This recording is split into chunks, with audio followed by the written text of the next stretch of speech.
नमस्कार मित्रांनो, मराठी बोली या चॅनलमध्ये तुम्हा सगळ्यांचं स्वागत आहे. तर आज येड लागलं प्रेमाचं या मालिकेच्या आजच्या भागामध्ये खूपच धमाकेदार असा ट्विस्ट आपण बघणार आहोत. कारण आता सिरियल किलिंगला पकडण्यासाठी रायाच्या हातात जो पुरावा लागलेला असतो ना, तो आता गार्गीने नष्ट केलेला आपल्याला बघायला मिळणार आहे. तर आजच्या भागामध्ये सुरुवातीला रायाच्या रूममध्ये सांडलेलं रक्त बघताच मिसफायर आणि राया दोघेही खूपच घाबरलेले असतात. काय करावं दोघांना काही सुचत नाही. तेव्हा लगेच मंजिरी म्हणू लागते, राया, अरे हे सगळं काय आहे आणि कोणी केलं असेल हे. त्याच वेळेस आता लगेच राया त्या पेपरवरती बघतो, तर आता रक्ताने त्यावरती लिहिलेलं असतं, तुला सोडणार नाही. तेव्हा लगेच आता राया त्या पेपरचा वास घेतो आणि म्हणू लागतो, मिसफायर, अगं हे तर रक्ताने लिहिलंय. याचा अर्थ तो सिरियल किलिंग इथे आला होता. आता मंजिरी घाबरते. राया, काय बोलतोयस तू? तो इथे आला होता? अरे मग तू त्याला बघितलं नाही का? तेव्हा राया म्हणू लागतो, नाही मिसफायर, अगं मी खूप झोपेत होतो. त्याने माझ्या हातात ही पिशवी घेतली. मीही डोळे बंद करून ही पिशवी हातात घेऊन घरात आलो. मला खरंच काहीच दिसलं नाही. त्यावर मंजिरी येऊन लागते, राया, असं करून चालणार नाही.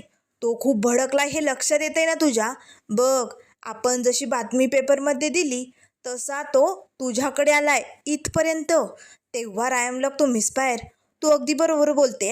कारण आपण त्याला भडकवण्यासाठी ही बातमी दिली होती. त्याप्रमाणे तो भडकला आणि माझ्यापर्यंत पोचलाय. याचा अर्थ तो नक्कीच काहीतरी करू शकतो. पण मिसफायर, आता काय करायचं? माझ्या एका चुकीमुळे आपल्या जवळनं गेलाय तो. त्यावर मंजिरी येऊन लागते, राया, अरे तू काहीतरी इमॅजिन कर ना, तुला नक्कीच आठवेल. अरे काहीतरी बघितलं असशील, हात पाय काहीतरी जाणवलं असेल ना तुला डोळ्यांसमोर आठवणारे. त्यावर रायम लागतो, मिसफायर, नाही ग, खरंच मी खूप झोपेत होतो, मला काहीच आठवत नाहीये. त्याच वेळेस आता मंजिरी म्हणू लागते, राय मग आता काय करायचं? तेव्हा रायम लागतो, मिसफायर, आता हा पेपर कुठनं आला, तो नेमकं कोण होता, हे सगळं आपल्याला शोधून काढायचे. मला सगळ्यात आधी ही बातमी हेड सरांना सांगावी लागेल. त्यावर मंजिरी म्हणू लागते, राया, तुला आठवतंय नाही म्हणजे ती बाई होती की पुरुष होता? नक्कीच आठवून बघ ना. तेव्हा रायम लागतो, नाही मिसफायर, नाही आठवत ग, थांब मी सरांना कळवतो. असे म्हणताच आता लगेच राया तो पेपर तिथे टेबलवरती ठेवतो आणि लगेच हेड सरांना कळवण्यासाठी आतमध्ये निघून जातो. तर इकडे आता गार्गी मेणबत्ती हातात घेऊन बाहेर आलेली असते. ती आता स्वतःशीच बडबड करत असते, आज काही झालं तरी गार्गी मेणबत्ती पेटवणार. काही होऊ दे, आज मेणबत्ती मीच लावणार आणि देवासमोर दिवाही मीच लावणार. आज मी हे करून दाखवणार. असे म्हणताच आता गार्गीने काडीशपेटीतल्या खूप काड्या ओढलेल्या असतात. फायनली आता तिने मेणबत्ती पेटवलेली असते. तिला खूप आनंद होतो, मला जमलं. आता मी माझ्या हिरोकडे जाते आणि त्याला सांगते की मी स्वतः मेणबत्ती पेटवली. हे ऐकून माझ्या हिरोला खूप आनंद होईल, चालेल? असे म्हणताच आता लगेच गार्गी ती पेटती मेणबत्ती हातात घेऊन रायाच्या रूमकडे निघालेली असते. आता रूममध्ये येताच रायाला ती आवाज देऊ लागते, हिरो, हिरो कुठे आहेस तू? पण राया मात्र तिथे नसतो. तो आतमध्ये आपलं काम करत असतो. त्याच वेळेस आता गार्गी लगेच त्या टेबलजवळ येते, जो आता पुरावा म्हणून रायाने तिथे पेपर ठेवलेला असतो ना, तो पुरावा गार्गीने आता नष्ट करण्याचं ठरवलेलं असतं. आता गार्गी त्या पेपरजवळ येते आणि लगेच आपल्या हातातली मेणबत्ती तिच्याकडनं खाली पडते. त्या पेपरला आग लागलेली असते. आता गार्गी जोरजोरात ओरडू लागते, हिरो, हिरो फायर, लवकरात लवकर वाचव, हिरो आग लागली, लवकर ये. आता मात्र गार्गीचा हा आवाज ऐकताच मंजिरी आणि राया दोघेही धावत येतात. आता मात्र जळता पेपर बघताच राया मात्र खूप भडकतो. कारण एकमेव असा पुरावा असतो ज्यामुळे आपण त्या सिरियल किलिंगपर्यंत पोहोचू शकलो असतो. आता राया गार्गीवरती ओरडतो, पटकन त्या पेपरची आग विझवतो. तेव्हा मंजिरी म्हणू लागते, राया, अरे चटके बसतील ना, जरा शांत हो ना. तेव्हा राया म्हणू लागतो, गार्गी, तुला अक्कल नाही आहे का गं? अगं एकमेव पुरावा होता आपल्याकडे, तोही नष्ट केला. तुला काहीच कसं वाटत नाही? आता मात्र लगेच गार्गी रडू लागते, तू नाही आवडत मला, तू माझा हिरो असून माझ्यावरती ओरडतो, मला नाही बोलायचंय तुझ्याशी, कट्टी. असे म्हणत रडतच गार्गी तिकडनं निघून जाते. तेव्हा लगेच मंजिरी म्हणू लागते, राया, अरे काय हे सगळं? असं ओरडून कसं जमेल बरं? जे झालं ते झालं, चुकून झालं ना. त्यावर राया म्हणू लागतो, मिसफायर, एकमेव पुरावा होता, तो माणूस इकडे येऊन हा पेपर आपल्याकडे देऊन गेला आणि तोही आपल्याकडनं नष्ट झाला. मिसफायर, मिसफायर, मला ना आता खूप चीड येते या. तेव्हा मंजिरी म्हणू लागते, राया, राया शांत हो, सगळं काही ठीक होईल, तू नको टेन्शन घेऊ. आता लगेच इकडे गार्गी मात्र रुसून बाहेर उभी असते. त्याच वेळेस आता शशिकला येते आणि लगेच आता गार्गीला म्हणू लागते, अरे बापरे, आज या वांग्याला काय झालंय? एवढं पुरीसारखं टम्म का फुगलंय ते? नेमकं भानगड काय आहे? पण गार्गी एक नाही दोन नाही गप्प असते. तेव्हा शशिकला मनाशीच म्हणू लागते, चला, गार्गी आत्ताच रायाच्या रूममधनं आली आणि एवढी फुगली, याचा अर्थ नक्कीच तिने राया आणि मंजिरीला एकत्र बघितलंय, हो की नाही?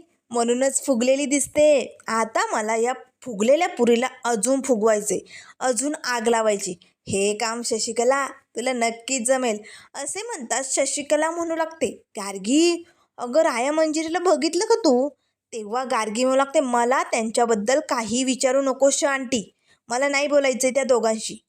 कारण माझा हिरो माझ्यावरती ओरडला, मला नाही आवडत तो, मला नाही बोलायचं त्याच्याशी. तेव्हा शशिकला म्हणू लागते, अरे बापरे, तुझा हिरो तुझ्यावरती ओरडला? पण का ग गार्गी, तो तर तुझ्यावरती ओरडत नाही ना, मग का ओरडला? तेव्हा गार्गी म्हणू लागते, आंटी, मी तुला सांगू, मी आज स्वतः मेणबत्ती पेटवली आणि मी हिरोला दाखवायला घेऊन गेले, पण ती मेणबत्ती माझ्या हातात होती ना, तिचे गरम चटके माझ्या हाताला लागले आणि मग ती माझ्या हातातनं खाली पडली. टेबलवरती पेपर होता, तो जळाला. असा पेपर जळाला म्हणून कोणी ओरडतं का? माझा हिरो खूप ओरडला, खूप बोलला, मला मला तो नाही आवडत. तेव्हा लगेच आता शशिकला म्हणतो, अरे बापरे, राया गार्गीवरती ओरडला? हे तर काम एकच नंबर भारी झालं. अशाच पद्धतीने या गार्गीला ना रायापासून दूर करेल मी आता. मग माझी मंजिरी आणि राया सुखाने संसार करू शकतील. या भैताडेला ना त्याच्यापासून दूरच करायला पाहिजे. असे म्हणताच आता गार्गी रडत असते. तेव्हा शशिकला म्हणू लागते, गार्गी, तुझ्या हिरोने तुला त्रास दिलाय ना, तुझ्यावरती ओरडला, तुला रडायला लावलं ना, आता आपण हिरोला शिक्षा करायची, चालेल? तेव्हा लगेच गार्गी आता शशिकलाकडे बघते. तेव्हा शशिकला म्हणू लागते, हो, पण हे सिक्रेट आपल्या दोघींमध्ये असू द्यायचं. बघ, आता तो तुझ्यावरती ओरडला, तुला बोलला की नाही, मग आपण एक काम करूया, आपण आज मस्त आमरस करूया, भला मोठा आमरस करायचा. तुझ्या हिरोला खूप आवडतो, तुलाही आवडतो ना? तेव्हा गार्गी म्हणू लागते, हो. त्यावर शशिकला म्हणू लागते, मग आपण आमरस करायचा, पुऱ्या करायच्या आणि तुझ्या हिरोला द्यायच्याच नाही. मग मिळेल त्याला शिक्षा, त्याला असा ठेंगा दाखवायचा, चालेल? मग मज्जाच मज्जा येईल. त्याच वेळेस गार्गी खुश होते. तेवढ्यात मंजिरी येते, काकू, कसल्या मज्जेबद्दल बोलती तू? तेव्हा शशिकला म्हणते, कोण, मी? कुठे काय? कसली मज्जा असणार माझी? कसलीच नाही. चल हो बाजूला, आमरसाचा सीजन आलाय, पहिला आमरस खायचा आहे, माझ्याकडे वेळ नाही आहे, रस्ता देत जाऊ दे मला. आता लगेच शशिकलाकडे बघत गार्गी हसू लागते. शशिकला आतमध्ये निघून जाते. पण मंजिरी जरा विचार करू लागते, या दोघींचं नेमकं एवढं जमलंय कसं? हसत का होत्या? नेमकं चाललंय काय? असे प्रश्न आता मंजिरीला पडलेले असतात. तर त्यानंतर इकडे आता जय रायाला ज्या ठिकाणी डॉक्टरचं घर असतं ना, त्या ठिकाणी घेऊन आलेलं असतो. तेव्हा लगेच आता जय म्हणू लागतो, राया, हे बघ, हेच आहे त्या डॉक्टरांचं घर. या घरात गेल्यानंतर नक्कीच आपल्याला काहीतरी पुरावा भेटू शकतो. तेव्हा राया म्हणू लागतो, ठीक आहे जय, चल आपण जाऊया. तर आतमध्ये आता डॉक्टरांची बायको असते. आता लगेच राया आतमध्ये येताच म्हणू लागतो, ताई, मी विशाल भोसले आणि हा जय घोरपडे. म्हणजे कसं आहे ना, त्या दिवशी डॉक्टर आमच्याच घरी गार्गीचा चेकअप करण्यासाठी आले होते, पण त्यांच्याबरोबर जे घडलं ते खूप वाईट झालं ना. तुमच्यावर खरंच खूप मोठा दुःखाचा डोंगर कोसळला आहे. पण ताई, तुम्ही काळजी करू नका, आमची सगळी टीम तुमच्या या दुःखात सहभागी आहोत. त्यावर लगेच आता डॉक्टरची बायको रडू लागते आणि म्हणू लागते, खरंच यांच्याबरोबर असं अचानक काहीतरी होईल असं आम्ही कधी स्वप्नातही विचार केला नव्हता. पण यांच्याबरोबर असं का झालं? कोणी केलं? यांची तर कधीच कुणाबरोबर दुश्मनी नव्हती. सगळ्यांबरोबर नेहमी हसत खेळत वागायचे. अगदी छान चेष्टा मस्करी चालायची. पण कुणाला कधी त्रास होईल असं कधीच वागले नाही. मग यांच्या जीवावरती का कोण उठलं असेल? त्यावर राय म्हणू लागतो, ताई, ती एक सिरियल किलिंग आहे आणि लवकरात लवकर तिला पकडण्याचा आमचा प्रयत्न चालू आहे. पण ताई, प्लीज तुम्ही काहीतरी आठवून बघा ना, नक्कीच त्यांचं काही वैर होतं का कुणाशी? असेल तर आम्हाला सांगा. त्यावर लगेच आता डॉक्टरची मिसेस म्हणू लागते, नाही नाही दादा, असं काहीच नव्हतं. अहो, यांचा स्वभाव खूप वेगळा होता. इतरांसाठी नेहमी ते मदतीलाच धावून जायचे. कधीच कुणाला त्यांच्याकडनं त्रास होऊ दिला नाही आणि त्यामुळे त्यांचं वैर तर कुणाशीच नव्हतं. पण हे सगळं का झालं असेल? असे म्हणताच आता डॉक्टरची मिसेस जोरजोरात रडू लागते. तेव्हा रायम लागतो, ताई ताई तुम्ही सावरा. तुमच्या या दुःखातनं सावरणं तुम्हाला कठीण जाणार आहे. पण प्लीज असं रडत बसून खचून जाऊ नका. हे बघा आम्ही शोध घेतोय. लवकरात लवकर त्या गुन्हेगाराला आम्ही पकडणारच. असे म्हणताच आता राया लगेच डॉक्टरांच्या फोटोकडे बघतो आणि तिकडनं निघालेलं असतो. तर इकडे आता घरी गार्गी मात्र अजूनही रुसलेलीच असते. आता मात्र तिचं चाळीत गरके मारण्याचं काम चालूच असतं. तेवढ्यात मंजिरी येते. गार्गी, अगं तुला घुमघुमाट आला का? अगं कसलं भारी आमरस झालाय, पुऱ्या झालाय. आज मस्त चोपून जेवायचं. मी तर 5 वाट्या आमरस खाणार आहे. गार्गी तू? तेव्हा गार्गी म्हणू लागते, आंटी मला नकोय. माझा हिरो माझ्यावरती ओरडला ना, मला नकोय. तेव्हा लगेच आता मंजिरी म्हणू लागते, मग तू 6 वाट्या खा, चालेल? तरीही गार्गीचा नकारच असतो. तेव्हा मंजिरी म्हणू लागते, गार्गी तुला आमरसाचा आनंद नाही घ्यायचा का? सांग बरं. तेव्हा गार्गी म्हणू लागते, आंटी मला माझ्या हिरो बरोबरती कट्टी नाही करायची. मला त्याच्याशी बोलायचे तरच मी आमरसपुरी खाणार. तेव्हा मंजिरी हसू लागते, अरे बापरे, म्हणजे हिरोवरचा राग निघून गेलाय तर तुला बोलायचंय त्याच्याशी? तेव्हा गार्गी म्हणू लागते, हो तू मला त्याच्याबरोबर फोनवरती बोलणं करून देशील, मग मी खूप आमरस खाईल. तेव्हा मंजिरी म्हणू लागते, चालेल आपण लगेच तुझ्या हिरोला फोन लावू आणि तुझं बोलणं करूया. थांब मी फोन लावते. तर इकडे आता डिफिकल्ट डंकी एका हवालदारांना पोलीस स्टेशनच्या बाहेर घेऊन येतात. राया आणि जय दोघेही त्यांना भेटण्यासाठी आलेले असतात.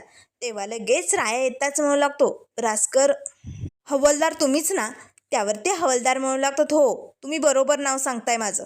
त्यावर लगेच राया म्हणू लागतो, हे बघा तुमची आणि त्या डॉक्टरांची जरा जवळीक होती. तुमचं त्यांच्याकडे जाणं येणं होतं म्हणे, हे कळलंय. तुम्ही त्या डॉक्टरांबद्दल आम्हाला काही सांगू शकता का माहिती? प्लीज असेल तसं काही तर सांगा. नाही म्हणजे तुमची एवढी ओळख कशी झाली? काही केस केली होती का डॉक्टरांनी? कधी जाणं येणं होतं का पोलीस स्टेशनमध्ये?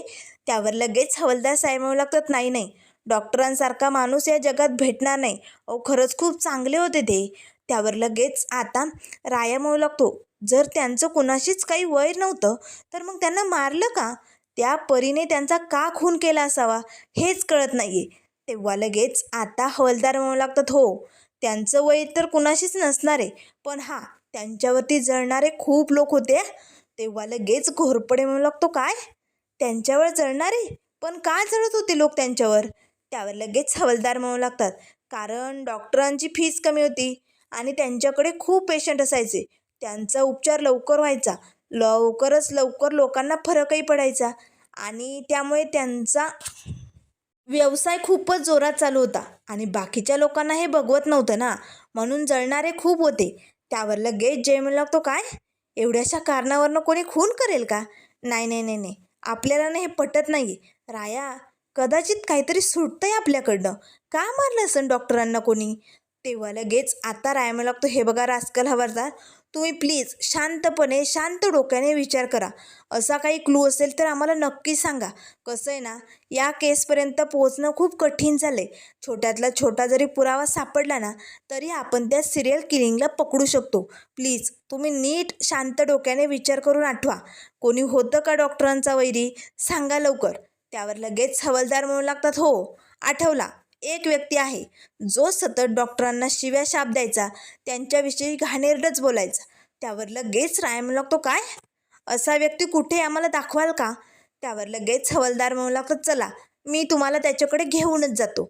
आता लगेच राया घोरपडे सगळेजण निघालेले असतात. त्याच वेळेस रायाचा फोन वाजतो. राया थबकतो. आता मिसफायरचा फोन आलेला असतो. तेव्हा लगेच मंजिरी म्हणू लागते, राया अरे इथे एक मुलगी, तुला माहिती? अरे तिला तिच्या हिरोशी बोलायचंय, तसं तिला आमरसपुरी गोड लागत नाहीये, बोलशील? तेव्हा लगेच आता मंजिरी पटकन गार्गीकडे फोन देते. त्याच वेळेस राय ओरडतच म्हणू लागतो, मिसफायर माझं काम चालू आहे आणि मला ना मुळात म्हणजे गार्गीशी बोलायचंच नाही आहे, त्यामुळे प्लीज तू फोन बंद कर. आता गार्गी लगेच रडायला लागते. तेव्हा मंजिरी म्हणते, राया अरे असं काय करतोय तू? तुला माहिती आहे ना गार्गीची वागणूक अगदी लहान मुलांसारखी. मग 2 शब्द बोल ना तिच्याबरोबर, तिलाही बरं वाटेल. आता मंजिरी पुन्हा गार्गीकडे फोन देते. तेव्हा रायम लागतो, मिसफायर सांगितलेलं कळत नाही आहे, मला गार्गीशी अजिबात बोलायचं नाही आहे, मला माझं काम करू दे, मी खूप महत्त्वाच्या कामात आहे, चल ठेव फोन. असे म्हणत आता रायाने फोन ठेवलेला असतो. तेव्हा गार्गी रडू लागते, बॅड आहे हिरो, तू बॅड आहे, तू माझ्याशी नाही बोलत आहे, तू माझ्याशी कट्टी घेतली का? मिस वायरलाही तू ओरडला, म्हणजे मंजिरी आंटी तुझ्यावरती रागवलाय तो आणि माझ्यावरती. आता काय करायचं? आता मला नाही खायचं आमरसपुरी. तेव्हा मंजिरी लागते, गार्गी अगं हिरो आपल्यावरती रागवलंच नाही, तुझ्यावरही नाही आणि माझ्यावरही नाही. तो तर त्याच्या कामावरती रागवलाय. त्याच्या सरांनी खूप होमवर्क दिलाय ना त्याला, म्हणून तो त्याच्या बॉसवरती रागवलाय. पण जेव्हा त्याचा होमवर्क होईल ना, तेव्हा तो नक्की आपल्याशी बोलेल. चालेल? तेव्हा गार्गी म्हणू लागते, खरंच? मग तो बोलेल ना माझ्याशी? तेव्हा मंजिरी म्हणू लागते, हो. आता लगेच मंजिरीने गार्गीची समजूत काढलेली असते. गार्गी आतमध्ये निघून जाते, पण मंजिरीला मात्र टेन्शन आलं असतं. राया पण ना असा का वागतो? पण त्याचंही काही चुकतंय. त्याला कामाचा लोड खूप आहे ना, आणि त्या परीला शोधणं खूप गरजेचं आहे. लवकरात लवकर ती सापडणं खूप महत्त्वाचं आहे. असा आता विचार तिचा चालू असतो. तर इकडे आतमध्ये शशिकला मात्र आमरसपुरीवरती ताव मारणार. चला, आता गार्गीवरती राया ओरडलेला आहे आणि त्याचा फायदा या शशिकलाला झालेला आहे. पहिला उन्हाळी आमरस, वा वा वा, लय मस्त. चला आता ताव मारूया. तेवढ्यात गार्गी येते, आंटी मला पण हवाया, दे पटकन. तेव्हा शशिकला मला ते जमणार नाही, थोड्या वेळ थांब, तू दुसरं घे, मी हे माझं देणार नाही. आता शशिकला तिथे सोप्यावरती बसते आणि आमरसपुरी खायला सुरुवात करणार. तेच आता गार्गी तिच्या हातनं ताट ओढू लागते. आंटी आधी मला या, आधी मला दे. त्यावर लगेच आता शशिकला म्हणू लागते, तुझा हिरो ओरडलाय ना, तुझ्यावरती रागवलाय ना, मग असलं काही खायचं नसतं, उपाशीच राहायचं. एक गोष्ट लक्षात ठेव, माझ्या ताटातलं ओढण्याचा प्रयत्न करू नको, सांगून ठेवते. एक नंबरची हैदोस पोरगी आहे. Switch off. आता लगेच गार्गी स्विच ऑफ झालेली असते. त्याच वेळेस आता शशिकला मात्र जोरजोरात ताव मारायला सुरुवात करते. तेव्हा गार्गी म्हणू लागते, आंटी स्विच ऑन कर ना गं, मला खूप भूक लागली, मला आमरस दे ना. ठीक आहे, तू नाही ऑन करत ना, मीच ऑन होणार आहे. दे या, लवकर दे. दोघींची आता ओढापोड चालू असते. खूप आरडाओरडा चालू असतो. तेवढ्यात मंजिरी येते. काय चालू आहे तुम्हा दोघींचं? अगं घराबाहेर आवाज येतोय. आपल्या घरात ना तुम्हा दोघींना एकमेकींशी भांडल्याशिवाय ना करमत नाही, आणि एकमेकींचं तर अजिबात जमत नाही. तेव्हा लगेच आता शशिकला म्हणू लागते, हो ना, मग सांगिला माझा ताट ओढण्याची हिंमत कशी झाली, हिला कळत नाही. तेव्हा लगेच मंजिरी लागते, काकू तू पण ना अगदी लहान मुलांसारखं करते. गार्गी चल, मी तुला दुसरं देते. आता गार्गीला मात्र शशिकलाचा राग येतो. तेव्हा गार्गी म्हणू लागते, आंटी तुम्हाला आमरस दिला नाही ना, आता थांब, तुझी मज्जाच घेते. आता गार्गी पटकन शशिकलाचा टेबलवरती असणारा फोन हातात घेते आणि घे, तुला मोबाईल हवाय? तेव्हा शशिकला म्हणू लागते, गार्गी मोबाईल खाली ठेव, ठेव पटकन खाली. आता गार्गी मात्र पुढे पळू लागते. शशिकला तिच्या मागे पळत असते, दे लवकर मोबाईल दे. मंजिरीला काय करावं काही सुचत नाही. तर इकडे आता रास्कल हवालदार, राया, घोरपडे, डिपिकल डंकी सगळ्यांना आता एका माणसाकडे घेऊन आलेले असतात. समोर एक माणूस पडलेला असतो, हसत असतो, लोळत असतो. त्याच वेळेस हवालदार म्हणू लागतात, हाच एक व्यक्ती आहे जो डॉक्टरांना सतत शिव्याशाप देत राहायचा, त्यांचा रागराग करायचा. आता मात्र घोरपडे, राया सगळ्यांना धक्का बसतो. हा तर एक मनोरुग्ण आहे आणि हा का डॉक्टरांची असा वागत होता, याचा त्यांच्याशी काय संबंध? त्यावर लगेच हवालदार म्हणू लागतात, ते काही मला ठाऊक नाही, पण हा सतत त्यांच्यावरती ओरडायचा, त्यांना शिव्याशाप द्यायचा. त्यावर लगेच आता राया म्हणू लागतो, मग डॉक्टर काय रिप्लाय द्यायचे नाही, म्हणजे त्यांची वागणूक कशी होती याच्याबरोबर? तेव्हा हवालदार म्हणू लागतो, डॉक्टर डॉक्टर याचं सगळं खाणं पिणं बघत होते, याला खूप जीव लावायचे. हा एवढा शिव्याशाप द्यायचा, बोलायचा, पण ते एक शब्दाने त्याला कधी ओरडत नव्हते, रागवत नव्हते, त्याच्याशी अतिशय प्रेमाने वागायचे. तेव्हा जय म्हणू लागतो, राया हे जरा विचित्र वाटत नाही? डॉक्टर याच्याशी एवढं प्रेमाने का वागत असतील? नेमकं भानगड काय, हे शोधावं लागतंय. त्यावर लगेच आता डिफिकल्ट म्हणू लागतो, हे कसं झालंय माहिती? उंदराला मांजर साक्ष, पण रायभाऊ कसं आपण याच्याकडनं काही काढून घेणार, त्याची अवस्था बघतोय ना तू. तेव्हा राय म्हणू लागतो, डिफिकल्ट तुझं बरोबर आहे, पण या केसमध्ये आपल्याला रिस्क घ्यायची नाही आहे. कुठलाही पुरावा मागे पडता कामा नये. मी जातो आणि त्याला जाऊन भेटतो, तुम्ही इकडेच थांबा. सगळेजण गेले तर तो गडबडेल आणि काही सांगणार नाही. आता राय लगेच त्या माणसाकडे निघालेलो असतो. तर त्यानंतर मित्रांनो पुढील भागामध्ये आपल्याला बघायला मिळेल, आता रायाला त्या माणसाकडनं सिरियल किलरचा एक क्लू मिळालेला असतो. आता मात्र पुढचा खून इगतपुरी गावात होणार हे राया, घोरपडे, मंजिरीला कळालेलं असतं. त्यामुळे राया आता तातडीने इगतपुरीला निघालेला असतो. आता बास, आजवर त्या सिरियल किलिंगने लय लोकांची होळी केली. लय मुर्दे पाडले, पण आता त्याचा शिमगा होणार. आता हा राया शिमगा काय असतो ना हे त्याला दाखवणार. आता राया मात्र इगतपुरीला पोहोचलेला असतो. तर आता इकडे ती सिरियल किलर पकडली जाणार का? ती नेमकं कोण असेल? या सगळ्यात गार्गीचा काय हात असेल हे आपल्याला लवकरच बघायला मिळेल. त्यामुळे मित्रांनो, अशाच मालिकेंच्या अपडेट पाहण्यासाठी चॅनलला लाईक करा, सबस्क्राईब करा. व्हिडिओ पाहिल्याबद्दल धन्यवाद.